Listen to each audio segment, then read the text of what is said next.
Yan, binaon mga bayan, oh.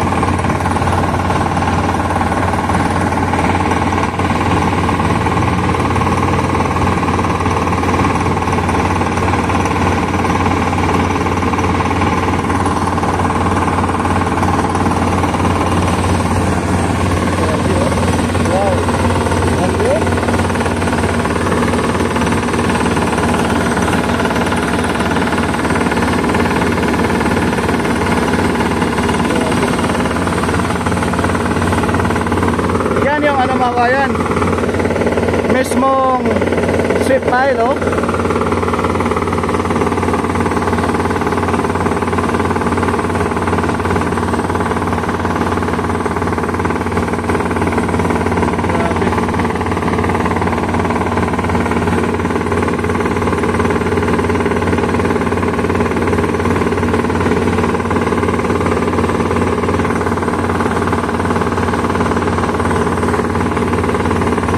Binataan yung ano, yung mismong napaka-solid na bakal.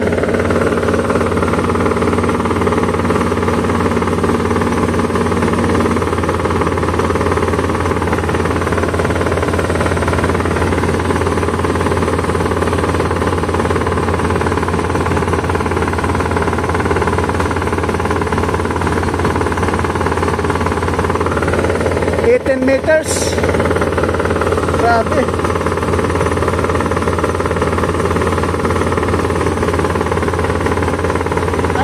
Bakas kabila.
Good morning po mga bayan, isang mapagpalang umaga po sa lahat ng ating mga bayan rito sa Marikina at Pasig. God is good all the time God is good. So mga bayan, sa baba natin, ayan na po yung dinimolish na mga kabahayan dyan na matatamaan nitong Marikina Flood Control Project mga bayan.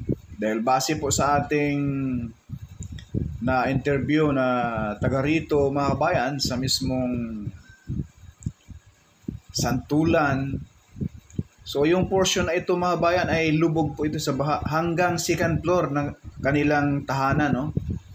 Kapag ito ay may bagyo, masamang panahon, malakas ang ulan. So ayan po yung mga kabahayan, ayan, no? Dalawang palapag po yan mga bayan, dinidemolish na. At may malaking good news po tayo dahil yung mayor dito sa Pasig ay may pabahay dito lang din po sa area na ito, sa likod lang nito mga bayan. Ipakita ko po sa inyo maya konti. At sa project niya, no, ng kanyang pabahay, mayor dito sa Pasig, ay hindi gaya rin sa ibang politiko na nakapaskin yung parang lapida, no? Nakapaskin yung pangalan nila. Kunyari, project nila, kahit piso, wala naman silang naiambag. Bagkos, kumikita pa. So, itong mayor ng Pasig ay kakaiba. Walang pangalan niya nakalagay, walang mukha, no? Talagang Pasig lang nakalagay. housing, no?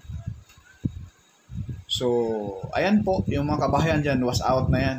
At unti-unti nang dinidemolish. Ayun, tulay doon sa unahan, pupunta natin at may nagbaon na naman na zip file. At yung bakal na binabaon nila mga bayan, napakasulit talaga itong Toyo Shimizu na Japanese contractor gumawa. Yung bakal, yung revetment wall sa likod, puro bakal naman po yun. Sa likod, mayroon pang bakal na sobrang kapal. Mas makapal pa sa mukha ng mga congressman ng mga kawatan. At sa mga iilang engineer ng DPWH, no? Ano na ba nangyari sa bansa natin ngayon mga bayan? Grabe na ang nakawan.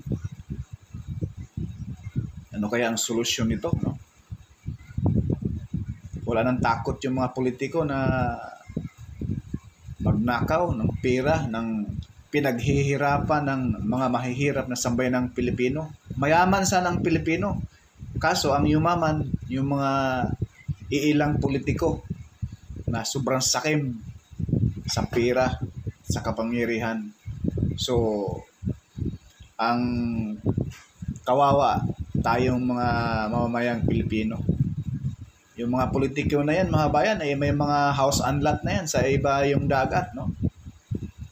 Pag in case of kagaya ni Congressman Saldico at pinangalanan pa ni Diskaya. So, ayan na po mga bayan. Back to the topic. Ayan na po yung pabahay ng Pasig, no? Local government ng Pasig. Yan na po. Yan, no? Siksik, liglig, umaapaw na bakal. Grabe. Condominium po ito yung style, no? Hindi ko na po banggitin kung sino man ang mayor ng Pasig. Ayan na po. Yung kanyang proyekto para dito sa mga naapektuhan na mga nasasakupan niya dito sa gilid ng Marikina Flood Control Project. Kaya okay rin, napakaganda dahil dyan lang din siya magtatayo ng pabahay sa area mismo, sa barangay mismo, Barangay Santulan, Pasig. So, kaliwat kanan rito mga bayan, masisilayan po natin yung mismong mga barge dyan na nagkakarga ng mga mixer truck. Nagbubuhos sila ngayon. Kaliwat kanan. Ayan na po yung buhos na yan mga bayan. Napakasulid. Yan na po yung retaining wall sa gitna. Grabe talaga pag Japan, no? Ang trabaho nila, talagang quality mga bayan, talagang nakakainggit, no? Sana lahat ng government project sa buong bansa, Japanese contractor nang kukunin, no? Insulto man ito sa ating mga kabayan na mga kontraktor. Napakagaling din naman ang mga Pilipino mga bayan dahil ang napakaraming engineer na Pilipino ay nasa ibang bansa na rin dahil po sa yung sahod dito sa atin ay maliit lang. Napakagaling yung mga Pilipino. Kaso, yun nga, sabi ni Diskaya, yung project nila ay ang pundo ay binibawasan ng ilang politiko. Binibawasan ng 25%, 30%, kaya wala nang mapupunta doon sa mismong project. Kaya yung project mismong naapektuhan dahil kukuha si kontraktor, pangsahod sa kanyang mga tauhan, yung mismong politiko, secure na yung kanyang 30%. Diyos ko po, dapat hindi na nila bawasan yan. Para sa taong bayan naman yan. Ang kasakit. Tandaan niyo mga bayan, no? Sa mga politiko dyan. Yung pera na ninanakaw ninyo, kapag kayo ay lumisa na sa mundong ito, ay hindi ninyo yan madala. Bagkos ngayon, sa batas ng Pilipinas, makatakas kayo. Dahil yung mga judge dyan, ay pwede namang bayaran ng tig-ilang milyon. ang tama naging, ang mali naging tama na pagdating sa pera. So ang pera talaga po ay talagang devil talaga po yan mga kabayan. Yung mga taong mga sumasakim, kahit mayaman na ay talagang gusto pang makasamsam, makakuha pa ng pera ng taong bayan. No? Nakakainis at kawawa yung ating mga kabayan. Tayo lahat naapektuhan mga kabayan sa baha. Dahil sa baha. Okay lang naman bumaha basta may project na tama. Dahil climate change na nga. So, ito na tayo. Back to the topic na po. Medyo naano ko lang, medyo hindi ko mapigilan yung aking inis sa ating gobyerno, sa ilang mga congressman dyan na napakabuaya. At ilang mga DPWH engineer. No? Sana makulong. Kung sino man yung pinangalanan ni Diskaya, sana ikulong na yun. No? Kahit nasa kapangyarihan, sana ay wag takpan yung mga maling gawa para hindi pamarisan. So ayan na po mga bayan, yung retaining wall sa taas. Oh. Napakasulit talaga.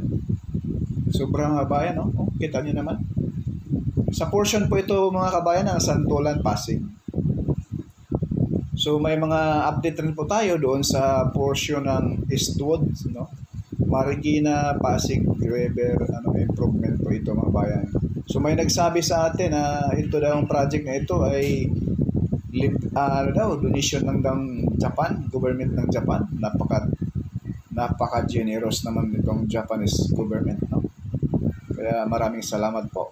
Arigato gozaimasu. So ayan na po yung mismong mga retaining wall, tsaka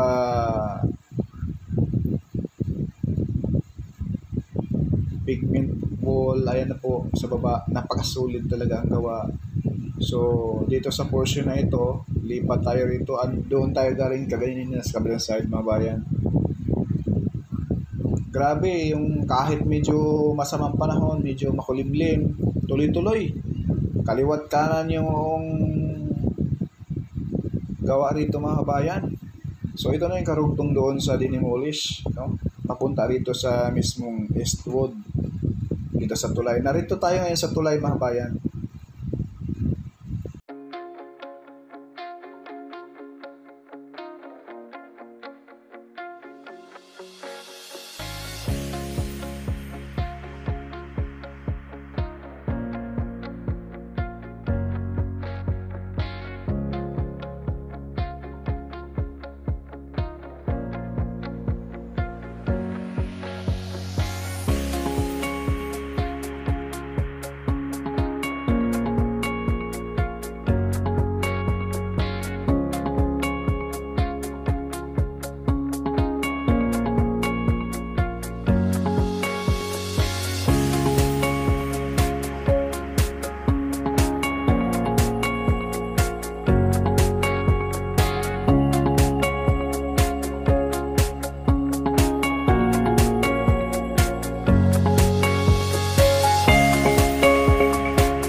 abang-abangan po niyo mga bayan yung ating next update pa rito, no, sa Marikina Pasig River Improvement mga bayan. Ang kontrakto nito ay itong Tuyo Shimizu Joint Venture mga bayan. Please like, share at subscribe and follow na rin po sa ating FB page at subscribe po sa ating YouTube channel mga bayan. Huwag po tayo mag-skip sa ads. Maraming salamat, Def.